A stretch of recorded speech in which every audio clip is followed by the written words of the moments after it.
కరీంనగర్లో పలు హోటల్స్, రెస్టారెంట్లు, బేకరీలు కల్తీమయంగా మారాయి. వాటిలో ఫుడ్ తయారు చేయడంలో ఎటువంటి నాణ్యత ప్రమాణాలు పాటించడం లేదని తెలుస్తోంది. హోటల్స్ యాజమాన్యాలు ప్రజల ప్రాణాలతో చెలగాటమాడుతున్నారు. ఇంతవరకు ఏ ఒక్క ఫుడ్ సేఫ్టీ అధికారి పట్టించుకున్న పాపాన పోలేదు. కొత్తగా బాధ్యతలు తీసుకున్న ఫుడ్ సేఫ్టీ అధికారి అంకిత్ రెడ్డితో మా ప్రతినిధి Ravinder face to face.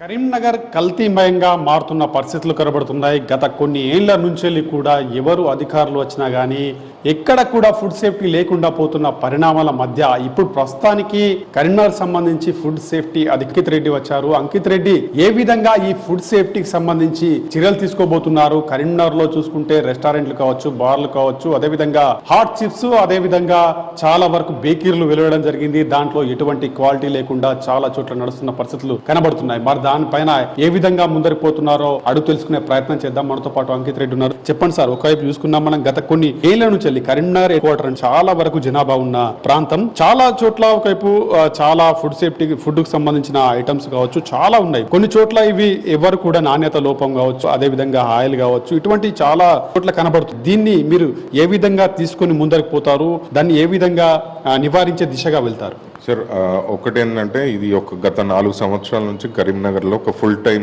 Officer ఎవరు లేరు, ఫుడ్ సేఫ్టీ ఆఫీసర్. ప్లస్ అందులోనూ మనకు స్టాఫ్ కొంచెం తక్కువ ఉండే.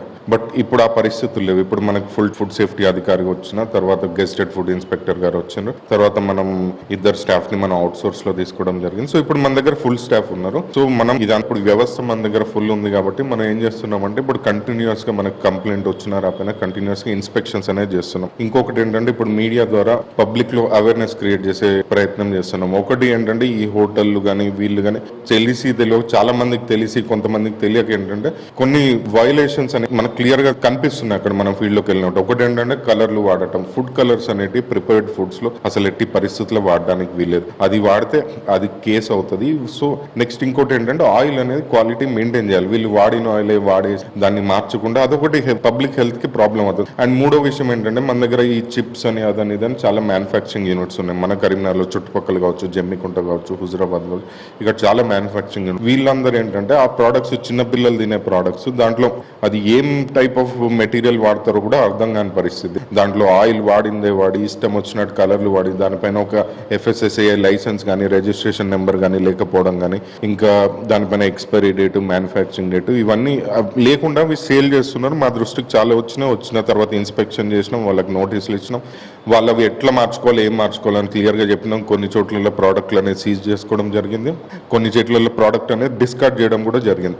సో మనం చేసేది ఏంటంటే ఇప్పుడు ఈ హోటల్ వాళ్ళకి, బేకరీ వాళ్ళకి కూడా చెప్పేది అదే, మీరు అట్లాంటి ప్రోడక్ట్స్ మీ హోటళ్లలో డిస్ప్లే పెట్టుకోకండి, మీ బేకరీలలో డిస్ప్లే పెట్టుకోకండి, మీ బేకరీలలో సేల్ చేయకండి. మీరు అట్లాంటి ప్రోడక్ట్ ఆ ఇన్స్పెక్షన్లు అట్లాంటివి దొరికితే మీ పైన కేసు అవుతుంది, అమ్మిన వాడి పైన కూడా కేసు అవుతుంది. సో వాడెవడి కోసం మీరు రిస్క్ తీసుకొని మీరు ఇబ్బందులు పడకండి. రెండో విషయం, హోటల్ వాళ్ళకు కూడా క్లియర్గా చెప్పేది ఏంటంటే ఈ వాడి నిన్న నైట్ మిగిలిన చికెన్ లేదు, మిగిలిన అది ఏమంటారు కబాబ్లని అదని ఇదే మిగిలిపోయిన ఫుడ్ అమ్ముతుంటారు. నెక్స్ట్ చూసుకుని ఎవరు పట్టించుకుంటారు లెక్క అన్నట్టుగా. ఓకే సార్, అదేవిధంగా కబాబులు రోడ్ పైన పెట్టడం, ఇట్లా తయారు చేయడం, వాళ్ళు అమ్మడము, ఇటువంటి చాలా వరకు చాలా చోట్ల కనబడుతున్నాయి. యాక్చువల్గా దాన్ని మీరు నివారించే దిశగా వెళ్తారా? వాళ్ళకి ఎన్నిసార్లు చెప్పినా అదే పరిస్థితులు కనబడుతున్నాయి ప్రస్తుతానికి. దాన్ని ఎట్లా తీసుకుంటారు? సో ఒకటి ఏంటంటే సార్, ఇక్కడ ఏంటంటే కబాబ్లు వీటిలో కలర్స్ అనేది వాడతారు జనరల్. అంటే మనం వెళ్ళిన 2-3 చోట్లలో మనం కలర్స్ వాడిని ఐడెంటిఫై చేయడం జరిగింది. వాటిని ఇమీడియట్ గా ప్రోడక్ట్ డిస్కార్డ్ జరిగింది, నోటీస్ ఇవ్వడం జరిగింది. సో ఇదే విధంగా ఏంటంటే ఈ నోటీస్ ఇచ్చిన తర్వాత మీడియా ద్వారా ఇవన్నీ బయటికి వచ్చి న్యూస్ అంతా బయటకు వచ్చినప్పుడు అట్లీస్ట్ వీళ్ళలో కొంత మార్పైనా రాకపోతుంది అనే ఒక హోప్ ఉంది.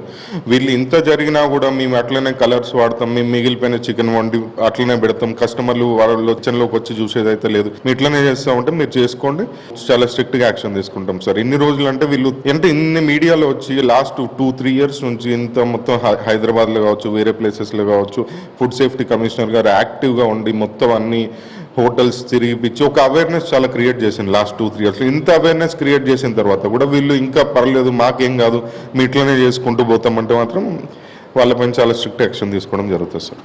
మొత్తం మీద ఇది పరిస్థితి. ఇప్పటి వరకు ఎవరు కూడా పర్ఫెక్ట్గా ఇక్కడ అధికారులు లేకపోవడంతో చాలా వరకు కరీంనగర్ అయితే మొత్తం కల్తీమయంగా మారిన పరిస్థితులు చెప్పవచ్చు. మన రాజ్ న్యూస్ కథనాలతోటైనా కానీ అధికారులు ఇప్పుడు ప్రస్తుతానికి పర్మనెంట్ గా రావడం జరిగింది కాబట్టి కంపల్సరీ కరీంనగర్ సంబంధించిన రెస్టారెంట్స్ కావచ్చు, హోటల్స్ కావచ్చు, అదే విధంగా హాట్ చిప్స్ కావచ్చు, బేకరీస్ షాప్ కావచ్చు, మ్యానుఫ్యాక్చర్ లేకపోవడం, అదేవిధంగా కల్తీ ఆయిల్ తీసుకున్న వారిపైన కూడా కఠినంగా చర్యలు తీసుకుంటామని అంకిత్ రెడ్డి గారు మనతో చెప్తున్న పరిస్థితి. కెమెరా పర్సన్ సంజీవ్తో కలిసి రవీందర్, రాజ్ న్యూస్, కరీంనగర్.